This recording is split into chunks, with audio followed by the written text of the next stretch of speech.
A very good morning to all my dear students. Let's start the today's class with the revision of chapter number 6, combustion and flame.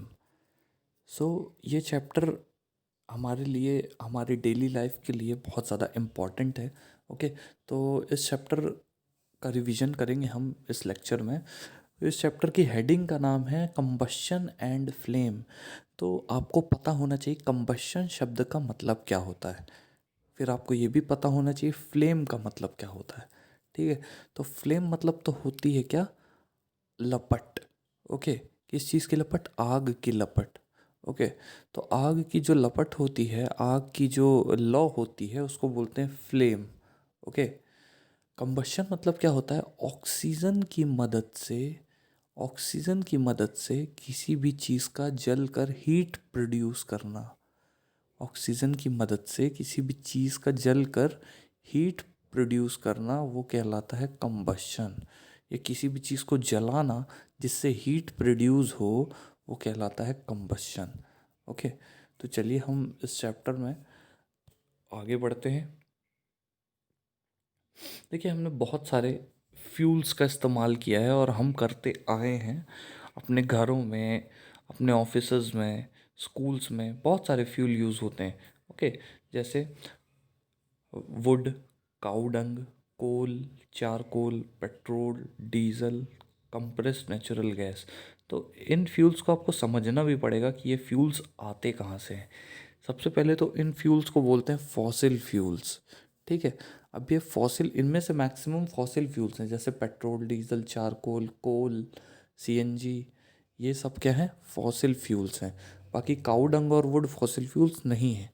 ठीक है, तो जो fossil fuels है वो आते कहाँ से, मैं आपको बताना चाहूँगा कि फॉसिल फ्यूल्स आते हैं ज़मीन के नीचे से। और ये ज़मीन के नीचे कैसे पहुँचते हैं, देखिए, इमेजिन करिएगा एक बहुत ही बड़ा जंगल है, बहुत बड़ा जंगल है। ठीक है, वहाँ पर ढेर सारे पेड़ हैं, पौधे हैं। ठीक है, अचानक से क्या होता है, आसपास एक वॉल्केनो इरप्ट हो जाता है, वॉल्केनो फट जाता है, ज्वालामुखी। उससे निकलने वाला जो लावा है, ओके, उससे निकलने वाला जो लावा है वो पूरे जंगल को जला देता है। पूरे जंगल को क्या कर देता है, जला देता है। पूरे जानवर मर जाते हैं, पूरे पेड़ मर जाते हैं, और एक लावा की लेयर उसके उस जंगल के ऊपर जो है वो इकट्ठा हो जाती है। ठीक है, तो अब क्या होता है, देखिए ये समझने वाली बात है इसमें से कि जो कोई भी लिविंग थिंग है इस दुनिया में, एक चींटी से लेकर हाथी तक कोई भी लिविंग थिंग है, चाहे प्लांट हो, चाहे एनिमल हो, चाहे कीड़े मकोड़े हों, सबके अंदर कार्बन पाया जाता है। क्या पाया जाता है, कार्बन। ठीक है, तो जब कोई लिविंग ऑर्गेनिज्म मरता है, जब चाहे वो प्लांट मरे चाहे एनिमल मरे, तो जब कोई लिविंग ऑर्गेनिज्म मर जाता है तो उसका कार्बन चला जाता है मिट्टी के अंदर। ओके, लैंड में चला जाता है, धरती के अंदर चला जाता है। ठीक है, धीरे धीरे जब बहुत सारे ऐसे एनिमल्स और प्लांट्स मरते जाते हैं तो वो कार्बन ज़मीन के नीचे मिट्टी में इकट्ठा होता जाता है। ठीक है, इकट्ठा होता जाता है, फिर मरते हैं, फिर इकट्ठा होता जाता है। तो यहाँ पर जो केस मैंने बताया कि एकदम से लावा आया और पूरे जंगल को उसने बर्बाद कर दिया, तो लावा के नीचे दब गए क्या, कार्बन के मॉलिक्यूल्स। क्योंकि लाखों करोड़ों पेड़ हैं, लाखों पेड़ दब गए, जंगली जानवर दब गए, तो वो सब मर करके क्या बना रहे हैं, कार्बन बनाएंगे। ठीक है, तो जब ज़मीन के नीचे कार्बन बहुत ज़्यादा इकट्ठा हो जाता है, जब बहुत ज़्यादा एकत्रित हो जाता है, तो क्या होता है कि अर्थ के नीचे के हाई टेम्परेचर और प्रेशर के कारण, पृथ्वी के अंदर के हाई टेम्परेचर और प्रेशर के कारण, ये जो कार्बन है ये दूसरे फॉर्म्स में चेंज होने लगता है। ठीक है, कुछ कार्बन कोयला बन जाता है, कुछ कार्बन पेट्रोलियम बन जाता है, कुछ कार्बन नेचुरल गैसेस बन जाता है, और इन्हीं चीज़ों को हम फिर ज़मीन के नीचे से एक्सट्रैक्ट कर लेते हैं, निकाल लेते हैं।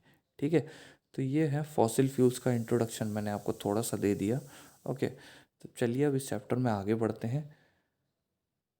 व्हाट इज़ कंबशन, तो कंबशन की बहुत ही प्यारी प्यारी डेफिनेशन यहाँ पर लिखी हुई है।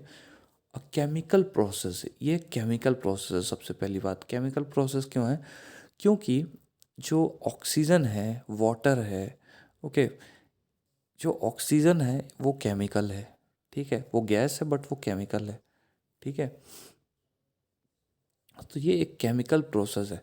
केमिकल प्रोसेस क्या होती है, जब दो चीज़ें आपस में रिएक्ट करती हैं, जब दो चीज़ें आपस में मिलती हैं तो वो कोई तीसरी नई चीज़ बना लेती हैं, वो कहलाता है केमिकल प्रोसेस, ठीक है। मतलब आपको देखिए, कलर, शेप, साइज, इन सब में अगर चेंज दिखे तो वो फिजिकल प्रोसेस कहलाता है। लेकिन अगर कलर, शेप, साइज में चेंज दिखने के अलावा वो सब्सटेंस ही बदल जाए तो वो कहलाता है क्या, केमिकल प्रोसेस। तो कंबशन क्या है, सबसे पहले तो एक केमिकल प्रोसेस है जिसमें सब्सटेंस, कोई भी सब्सटेंस आप लें, कोई भी लें, एक्स वाई जेड, पेपर लें, वुड लें, पेट्रोल लें, कोल लें, ठीक है, चारकोल लें, तो कोई भी सब्सटेंस आप लेते हैं तो वो रिएक्ट करता है ऑक्सीजन से। किससे रिएक्ट करता है, ऑक्सीजन से। क्या देने के लिए, हीट।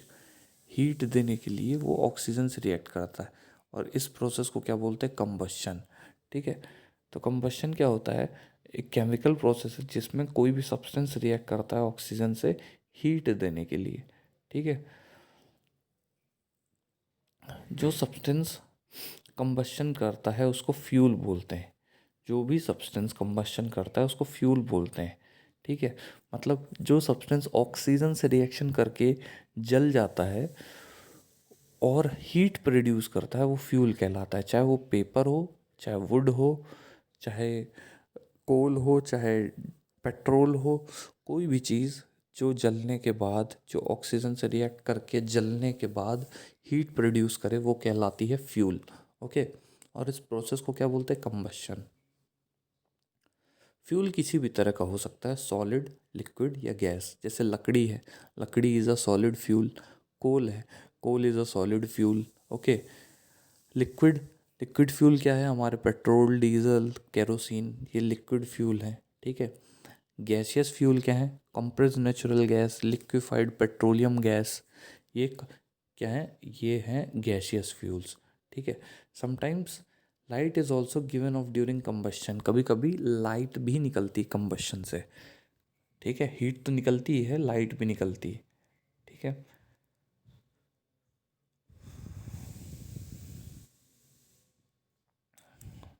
देखिए, यहाँ पर जो एक्सपेरिमेंट किया गया था, इस एक्सपेरिमेंट में हमें ये दिखाया गया है कि ये जो कैंडल है, जब ये पहले वाले सेटअप में रखी जाती है, इस सेटअप में आपको दिख रहा होगा, इसमें आप देख सकते हैं कि कैंडल जो है वो जल रही है, ऊपर से ढका हुआ है बट जल रही है, ठीक है। क्यों, क्योंकि देखिए नीचे से भी जगह है। क्यों, क्योंकि नीचे से ये रखा हुआ है, जो ग्लास का जार है ये रखा हुआ है दो पट्टियों के ऊपर, और नीचे से जगह बनी हुई है, तो वहाँ से ऑक्सीजन अंदर आ सकती है आराम से, और ये कैंडल जलती रहेगी, कोई दिक्कत नहीं, ठीक है। सेकंड केस में क्या हुआ, आपने वो नीचे जो सपोर्ट था जिसके ऊपर ये ग्लास रखा हुआ था, उस सपोर्ट को आपने हटा दिया, तो ये कैंडल बुझ जाती है। कैंडल क्या हो गई, बुझ गई, ठीक है। थर्ड केस में ऊपर से ढका हुआ है ये, ठीक है, ऊपर और नीचे दोनों से ढका हुआ है, तो सेकंड केस में तो बुझ जाने के बाद थोड़ा धुआं निकल रहा था, थर्ड केस में तो ज़रा भी धुआं नहीं निकलता, ओके। इसका मतलब कंबशन के लिए क्या ज़रूरी है, ऑक्सीजन।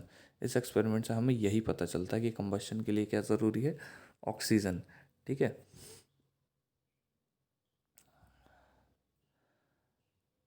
अब देखिए यहाँ पर एक इम्पॉर्टेंट ये पैराग्राफ लिखा हुआ है, in the sun heat and light are produced by nuclear reaction. Sun के अंदर, सन की सरफेस पर हीट और लाइट, जो इतनी ज़्यादा सूरज रोशनी देता है, रोशनी पैदा करता है, खुद एक आग का गोला है, तो बहुत ज़्यादा हीट और लाइट प्रोड्यूस होती है। हीट और लाइट प्रोड्यूस क्यों होती है, क्योंकि दो गैसेस होती हैं, हाइड्रोजन और हीलियम, वो एक दूसरे में चेंज होती रहती हैं, और उनके चेंज होने से बहुत ज़्यादा विस्फोट होते हैं, बहुत ज़्यादा एक्सप्लोजन होते हैं, ओके। तो सन जो है वो इतना गर्म होता है, ठीक है।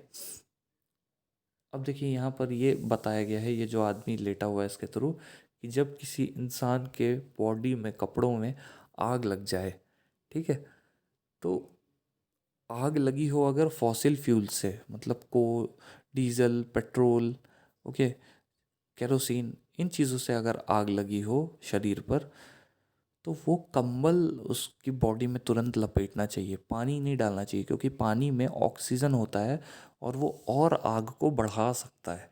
ठीक है। ठीक है, तो हमें क्या करना चाहिए, कंबल लपेटना चाहिए इंसान के ऊपर। ठीक है। इसीलिए आपने देखा होगा कहीं पर आग वगैरह अगर लगती है तो फायर एक्सटिंग्विशर से बुझाई जाती है। ठीक है। ऐसा कब किया जाता है, जब कोई इलेक्ट्रिकल अप्लायंस आसपास हो। अदरवाइज जो वाटर है और सैंड है, इन चीज़ों से भी आग बुझाई जाती है नॉर्मली। बट अगर कोई बिजली वाला चीज़ रखा हुआ है, बिजली का बोर्ड लगा हुआ है, ट्रांसफार्मर लगा हुआ है जिस पे आग लग गई है, तो उस पे आप पानी डालेंगे तो करंट आपको लग जाएगा। ओके। आपको भी करंट लग जाएगा। तो उसकी आग को पानी से नहीं बुझाते हैं, उसकी आग को बुझाते हैं फायर एक्सटिंग्विशर से। फायर एक्सटिंग्विशर में होती है कार्बन डाइऑक्साइड जो बहुत तेज़ी से निकलती है। तो देखिए, कार्बन डाइऑक्साइड ऑक्सीजन का दुश्मन होती है। जहाँ ऑक्सीजन, वहाँ कार्बन डाइऑक्साइड नहीं हो सकती। जहाँ कार्बन डाइऑक्साइड, वहाँ ऑक्सीजन नहीं हो सकती। तो आप अगर ऑक्सीजन को किसी एरिया से कम कर देंगे या ख़त्म कर देंगे तो वहाँ पर आग नहीं लगाई जाएगी, क्योंकि आग लगाना पॉसिबल ही नहीं होगा। तो जिस भी सरफेस पर, जिस भी इलेक्ट्रिकल अप्लायंस पर आग लगे, जिस भी इलेक्ट्रिकल अप्लायंस पर आग लगे, आपको क्या करना चाहिए, उस इलेक्ट्रिकल अप्लायंस के ऊपर कार्बन डाइऑक्साइड डालनी चाहिए। क्योंकि कार्बन डाइऑक्साइड क्या करती है, ऑक्सीजन को हटा देती है। ऑक्सीजन को हटाने से क्या होता है, कंबशन नहीं हो पाता है। क्योंकि ऑक्सीजन ही तो रिस्पॉन्सिबल है, ऑक्सीजन ही रिस्पॉन्सिबल है आग जलाने के लिए। जब ऑक्सीजन ही नहीं होगी तो आग भी नहीं जलेगी। ओके।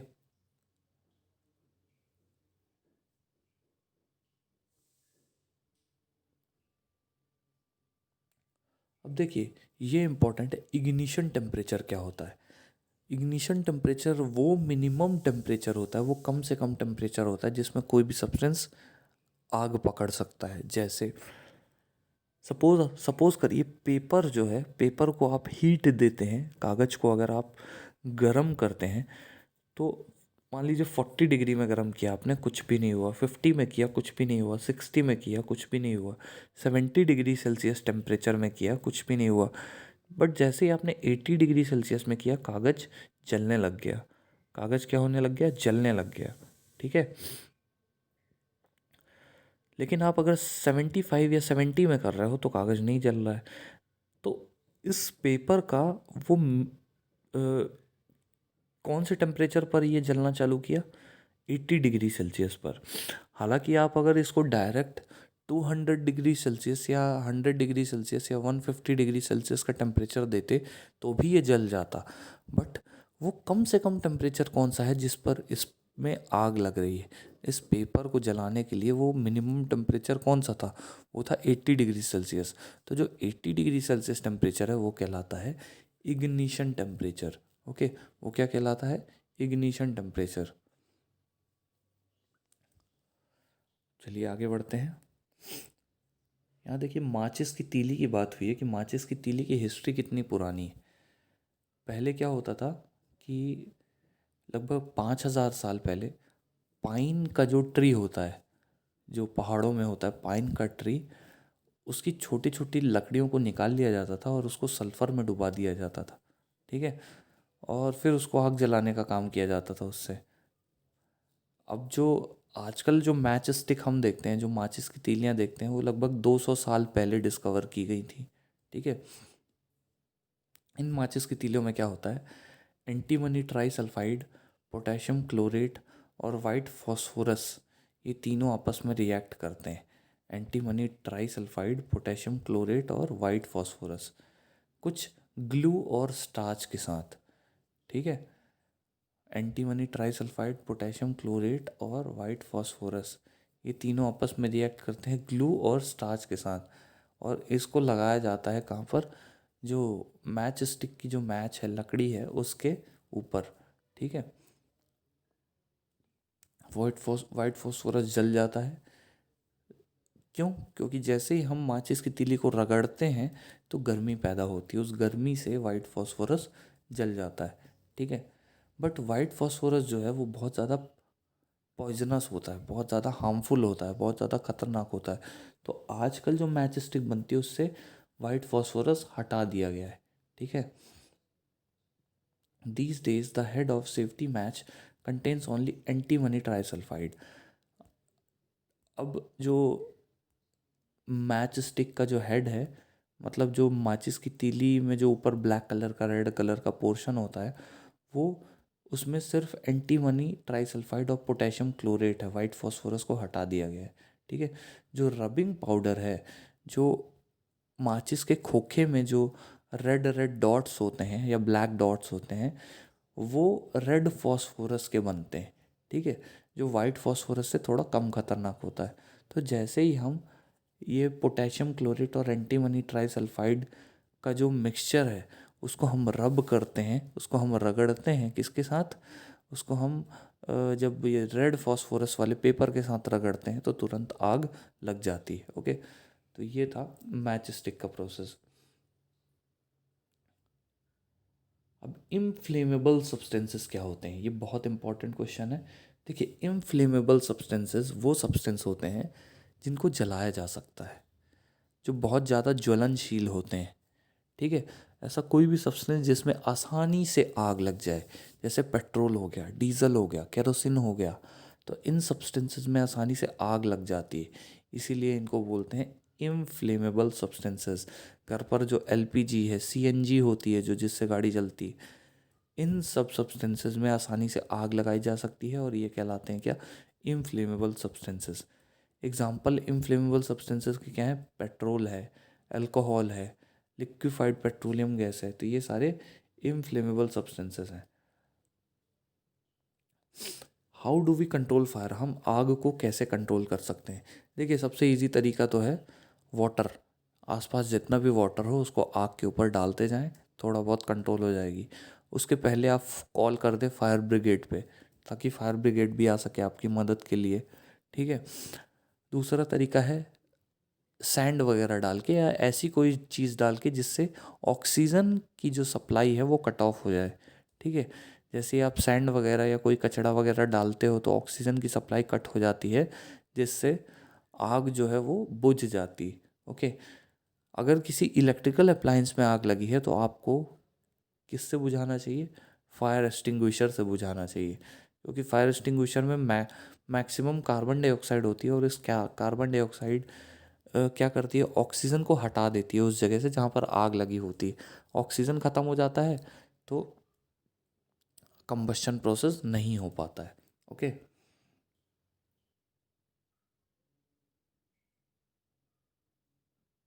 ये फायर एक्सटिंग्विशर दिया हुआ है, आपके स्कूल में भी आपने देखा होगा फायर एक्सटिंग्विशर लगा है जगह जगह।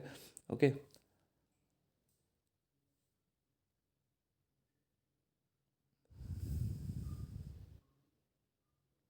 अब चलिए ये पढ़ते हैं कितने तरह के कंबशन होते हैं।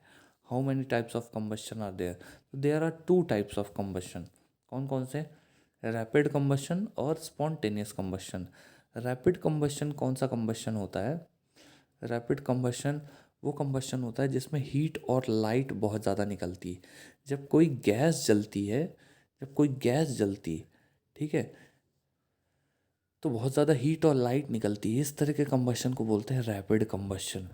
जब कोई गैस जलती है तो बहुत ज़्यादा हीट और लाइट निकलती है, और ऐसे कंबशन को क्या बोलते हैं, रैपिड कंबशन। ठीक है। कुछ सब्सटेंसेस होते हैं जैसे फास्फोरस, वो रूम टेम्परेचर पर ही जल जाता है, इसीलिए फास्फोरस को पानी के अंदर रखते हैं ताकि उसका इग्निशन टेम्परेचर जो है वो बढ़ जाए।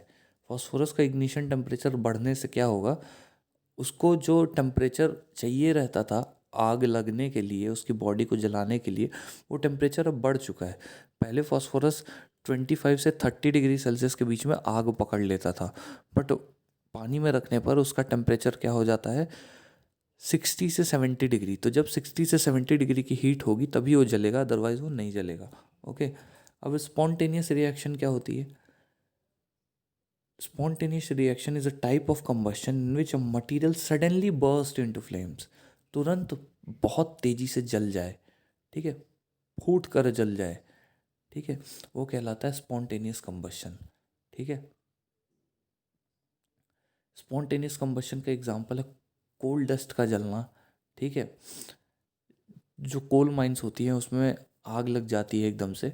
ठीक है, स्पॉन्टेनियस फॉरेस्ट फायर, जंगलों में आग लग जाती है। कभी कभी कैसे लगती है, कभी कभी पेड़ों के रगड़ने से लग जाती है, और कभी कभी जब बिजली गिरती है जंगलों में तो सूखी टहनियाँ पत्तियाँ जो पड़ी रहती हैं उस उनमें आग लग जाती है। ओके, आपको ये बात ध्यान रखनी चाहिए कि जो कैंप फायर होती है, जो आप पिकनिक वगैरह अगर करने जाते हो तो आग जो लगाते हो कैंप बना के, उस आग को बुझा देना चाहिए जब वहाँ से आप जाने लगिए तो। क्यों? क्योंकि वो एक बहुत बड़ी फॉरेस्ट फायर का रूप ले सकता है। फॉरेस्ट फायर आपने सुना होगा, ऑस्ट्रेलिया में अभी बुश फायर लगी थी, फॉरेस्ट फायर। ठीक है, ऐसे ही अफ्रीका में लगी थी। तो यहाँ फॉरेस्ट फायर लगने से क्या होता है कि लाखों पेड़, लाखों जंगली जानवर ये सब मर गए। ओके, तो इसीलिए फॉरेस्ट फायर बहुत ज़्यादा खतरनाक होती है, और इसीलिए हम कहीं पर भी जंगल में आग जलाएं तो उसको कम्प्लीटली बुझा कर जाएं। ओके, एक्सप्लोजन की बात करते हैं। एक्सप्लोजन क्या होता है? जब बहुत सारी गैस रिलीज हो किसी रिएक्शन में, किसी कंबशन रिएक्शन में बहुत सारी हीट, लाइट और साउंड रिलीज हो साथ में गैस। ओके, तो वो कहलाता है एक्सप्लोजन। जब बहुत ज़्यादा हीट, लाइट और आवाज़ हो, जैसे जो पटाखे का फूटना है, जो बम का फूटना है, वो एक्सप्लोजन कहलाता है, क्योंकि बहुत तेज़ आवाज़ होती है उससे। ठीक है, आवाज़ भी बहुत तेज़ होती है। ठीक है, और उसके साथ साथ में हीट और लाइट भी बहुत ज़्यादा निकलती है। तो एक्सप्लोजन क्या होता है? When a cracker is ignited, जब एक पटाखे को जलाया जाता है, a sudden reaction takes place with the evolution of heat. बहुत तेज़ी से एक रिएक्शन होता है जिससे हीट निकलती है, लाइट निकलती है और साउंड निकलता है। A large amount of gas formed in the reaction is liberated. बहुत ज़्यादा गैस निकलती है जो रिएक्शन में गैस जो ये रिएक्शन होती है इससे बहुत ज़्यादा गैस निकलती है। Such a reaction is called explosion. इस तरह के रिएक्शन को क्या बोलते हैं? एक्सप्लोजन। ठीक है, अब फ्लेम क्या होता है? फ्लेम की बात करें, फ्लेम देखिए यहाँ पर अलग अलग फ्लेम्स आपको दिख रही होंगी। एक ब्लू दिख रही होगी, एक एक येलो रेड दिख रही होगी, एक येलो दिख रही होगी। तो ये फ्लेम को हमें समझना ज़रूरी है कि अगर हम फ्लेम को स्टडी करें तो फ्लेम में कितने जोन्स होते हैं, सबसे ज़्यादा गर्म कौन सा जोन होता है, कौन सा जोन ज़्यादा गर्म नहीं होता है, ये हमें समझना चाहिए। ओके, तो देखिए स्ट्रक्चर ऑफ फ्लेम की बात करते हैं। तो स्ट्रक्चर ऑफ फ्लेम यहाँ पर दिया हुआ है, आपको क्लियरली दिख रहा होगा। ये जो फ्लेम है इसमें बहुत सारे जोन होते हैं, उन जोन्स को हमें समझना ज़रूरी है।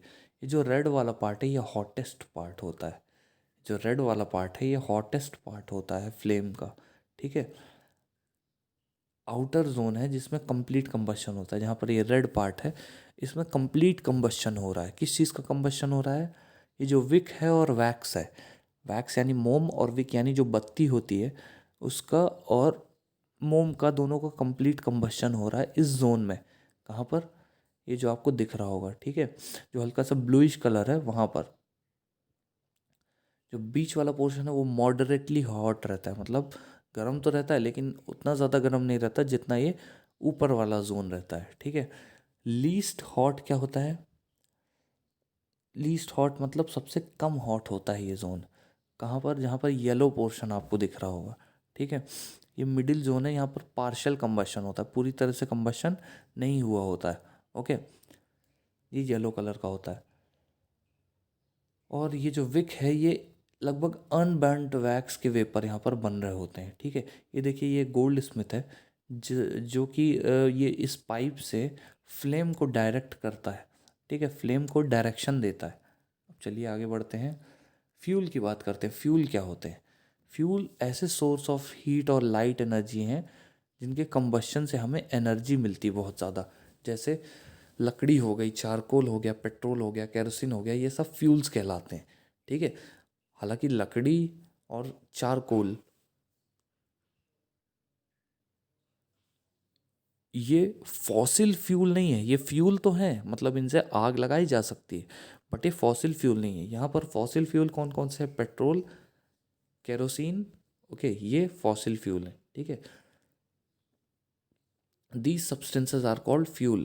A good fuel is one which is readily available. एक अच्छे फ्यूल की पहचान ये है जो आसानी से मिल जाए, जो सस्ता हो, जो एयर में आसानी से जल जाए, ओके, जो बहुत ज़्यादा हीट और लाइट दे,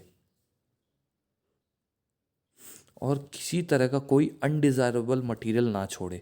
जैसे लकड़ी को हम जलाते हैं तो उसको उतना अच्छा फ्यूल क्यों नहीं माना जाता, क्योंकि लकड़ी के जलने के बाद ब्लैक कलर का सब्सटेंस बचता है।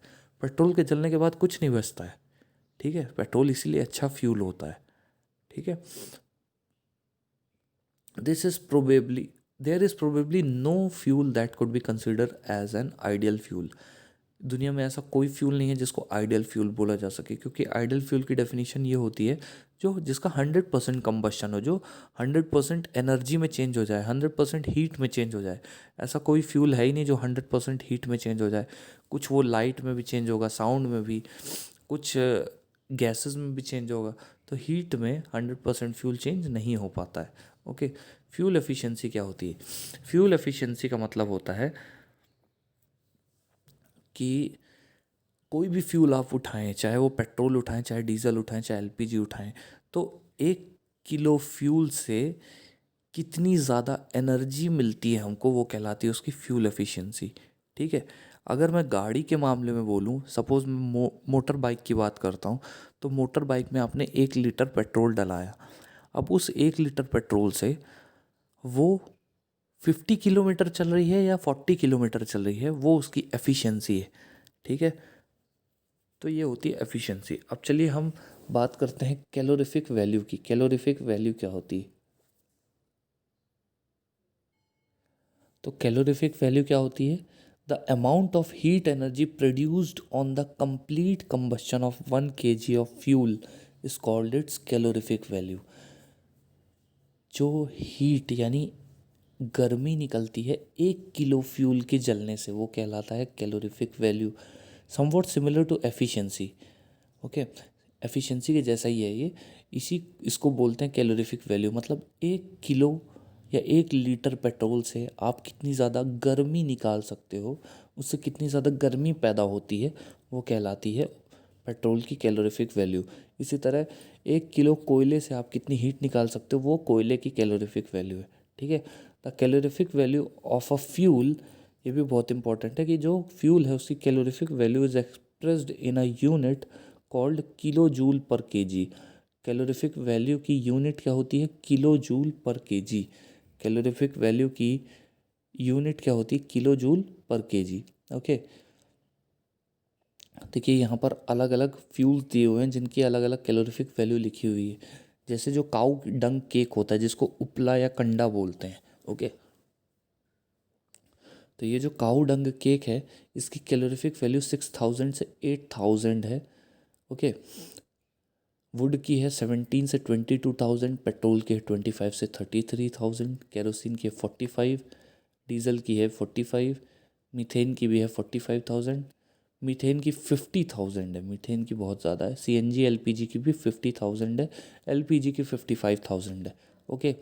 बायोगैस की 35 से 40,000 है, और सबसे ज़्यादा है हाइड्रोजन की 1.5 लाख, ओके। 1.5 लाख किसकी है? हाइड्रोजन की कैलोरीफिक वैल्यू है, ओके। तो सबसे ज़्यादा कैलोरीफिक वैल्यू किसकी हो गई? हाइड्रोजन की, ओके। अब चलिए ये देखते हैं, burning of fuels lead to harmful products. मतलब फ्यूल्स को जलाने पर बहुत सारे हार्मफुल प्रोडक्ट्स निकलते हैं, जैसे carbon dioxide, sulphur dioxide, nitrogen dioxide, जिससे हमारा एयर जो है वो पल्यूट होती है, ठीक है। The increasing fuel consumption has harmful effects on the environment.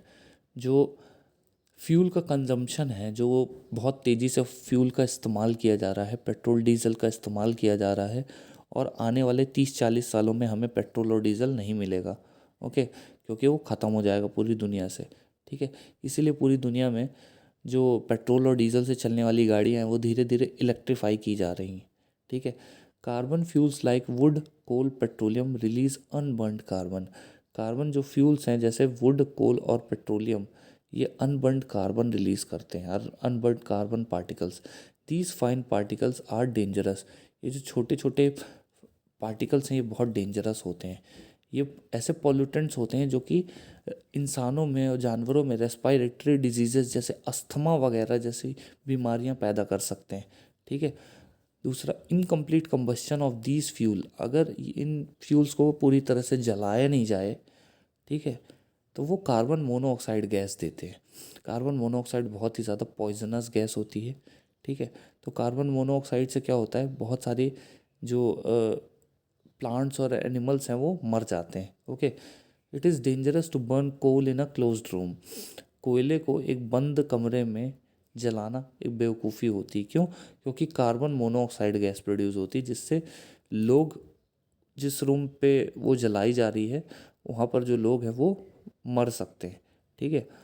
Combustion of most fuels releases carbon dioxide. ज़्यादातर जो फ्यूल हैं उनका कंबशन करने से कार्बन डाइऑक्साइड नाम की गैस रिलीज होती है इन्वायरमेंट में। ठीक है। इसका जो इंक्रीज्ड कंसंट्रेशन है कार्बन डाइऑक्साइड का, वो ग्लोबल वार्मिंग कर देता है। कार्बन डाइऑक्साइड का जो इंक्रीज कंसंट्रेशन, मतलब कार्बन डाइऑक्साइड बहुत ज़्यादा अगर बढ़ जाए तो उससे ग्लोबल वार्मिंग हो जाती है। ठीक है।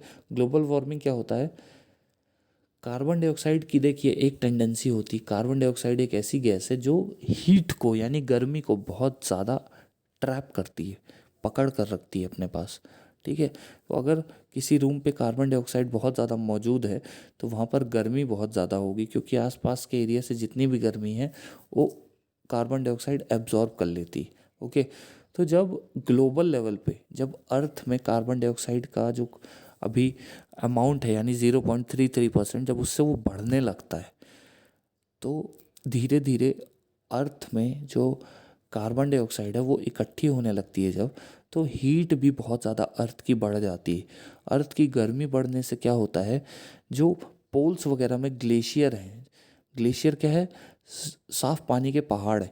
तो जो पोल्स वगैरह में ग्लेशियर हैं, जो दुनिया में बर्फ़ के पहाड़ हैं, जो बर्फीले इलाके हैं, वहाँ की बर्फ़ पिघलने लगती है। वहाँ की बर्फ़ पिघलने से बर्फ़ पानी बन जाती है और वो पानी समुद्र में चला जाता है। तो सी का जो लेवल है, समुद्र का जो लेवल है वो बढ़ता जाता है। समुद्र के लेवल बढ़ने से क्या होता है, समुद्र के किनारे जितने भी गांव शहर बसे हुए हैं वो सब, उनमें बाढ़ आती है। ठीक है। उसमें क्या आती, फ्लड आ जाती है। ओके। तो ये ग्लोबल वार्मिंग के साइड इफ़ेक्ट्स हैं। ठीक है। चौथा है, burning of coal and diesel releases sulphur dioxide gas. Coal और डीजल जलाने से sulphur dioxide, carbon dioxide, nitrogen dioxide, okay, ये सारी गैसेस निकलती जो बहुत ज़्यादा हार्मफुल होती हैं। It is an extremely suffocating and corrosive gas. ये बहुत ज़्यादा सफोकेटिंग गैस है। More over petrol engines give of gases oxides of nitrogen.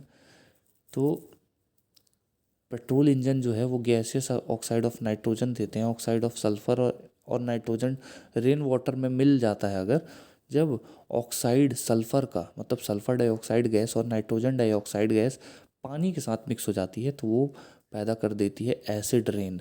और जब वो मिक्स होकर के बादल बना लेती है और वो बादल जब पानी के फॉर्म में बरसता है तो उससे वो एसिड रेन कहलाती है। ओके। वो कहलाती है एसिड रेन। ओके। तो ये चैप्टर स्टूडेंट्स आपका ख़त्म हो चुका है। आई होप आप लोगों को ये चैप्टर क्लियर हुआ होगा। यहाँ पर एक टर्म यूज़ हुआ है, डिफॉरेस्टेशन। डिफॉरेस्टेशन क्या होता है, बहुत ज़्यादा मात्रा में जंगलों का काटना, फॉरेस्ट का कटना, वो कहलाता है डिफॉरेस्टेशन। ओके। तो स्टूडेंट्स, मैं ये रिक्वेस्ट करना चाहूँगा आप लोगों से कि आप लोग जो चैप्टर है उसको बहुत अच्छे से रीड करते रहें, क्योंकि एग्ज़ाम में जो मैं क्वेश्चन पूछूंगा वो चैप्टर के बीच से पूछूंगा, एक्सरसाइज के कोई क्वेश्चन नहीं होंगे। ठीक है। तो आपको अगर चैप्टर अच्छे से रीड करते नहीं आ रहा है या चैप्टर आप रीड नहीं कर रहे हो, आप अच्छे से समझ करके रीड नहीं कर रहे हो, तो आपको एग्ज़ाम में क्वेश्चन नहीं बनेंगे। तो प्लीज़ एनसीईआरटी के चैप्टर्स को रीड करते रहिए, जो भी डाउट्स हैं मेरे से पूछते रहिए। That's all for now, thank you so much.